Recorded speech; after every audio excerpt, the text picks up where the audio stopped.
Buenos días, buenas tardes o buenas noches, sean todos bienvenidos a un nuevo video.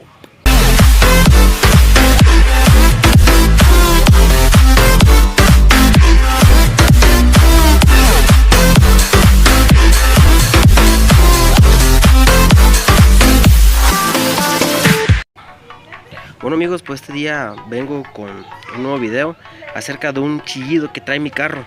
Hace días fui a Guadalajara y de regreso me tiró el aceite de la transmisión, que fue de ahí de ese lado, que un retén, y pues está dañada la polvera, ocupo cambiarla, pero me venden todo completo y por lo pronto quería que el vehículo estuviera reparado, así que le pedí que pusieran la misma y en estos días voy a cambiarla. Les voy a mostrar el video cuando hagamos el cambio de la polvera. Y pues a partir de que cambiaron ese retén de la que viene en la transmisión, empezó con un nuevo ruidito. Soy que tallaba metal con metal muy feo.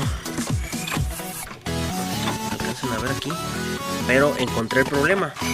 Esta laminita, la verdad no sé cómo se llama, déjenme abajo en los comentarios cómo se llama esta laminita, pero ya nomás le empujé y ya fue todo. Ya me había asustado que era un valero u otro problema que surgió a causa de esto. Y pues nada más era esta laminita. Por favor, les pido que me dejen en los comentarios cómo se llama.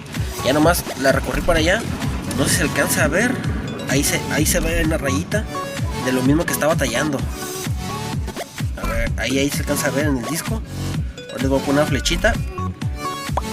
Ahí mero, ahí ya estaba rayando.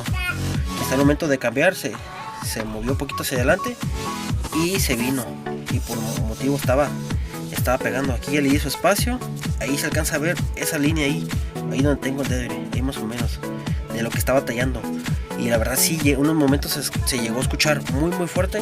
Y pues lo bueno que nada más fue ese problema, ¿verdad amigos? Espero les guste el video. Esta es una breve explicación y pues lo bueno que se encontró pronto el problema. Espero a ustedes les llegue a servir. Si les gustó denle like, suscríbanse y nos vemos en el próximo video. Bye.